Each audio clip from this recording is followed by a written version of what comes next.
أعوذ بالله من الشيطان الرجيم بسم الله الرحمن الرحيم سبحان الذي أسرى بعبده ليلا من المسجد الحرام إلى المسجد الأقصى الذي باركنا حوله لنريه من آياتنا إنه هو السميع البصير صدق الله العظيم.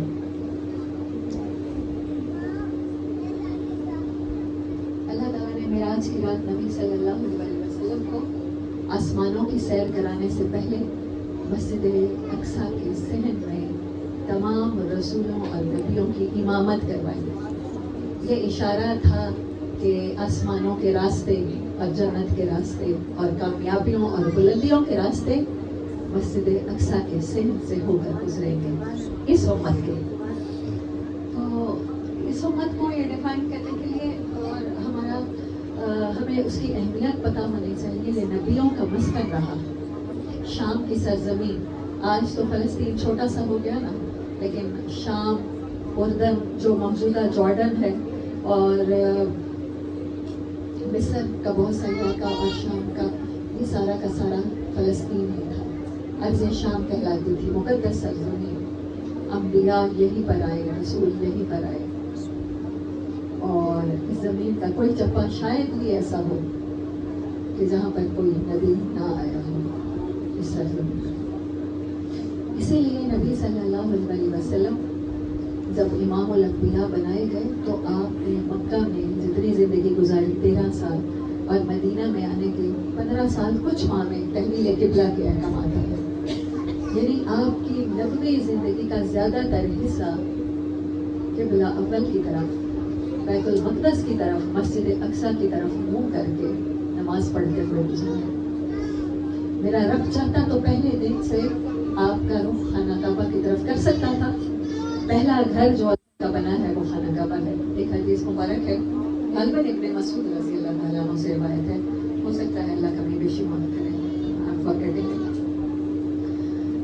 کہ آپ نے پوچھا کہ سب سے پہلا گھر بنا، تو انہوں نے کہا کہ مکہ میں بیت اللہ. اس کے بعد کون سے گھر بنا اللہ کا؟ انہوں نے کہا مسجد اقصیٰ. اور ان کے درمیان 40 ایئرس کا وقفہ ہے.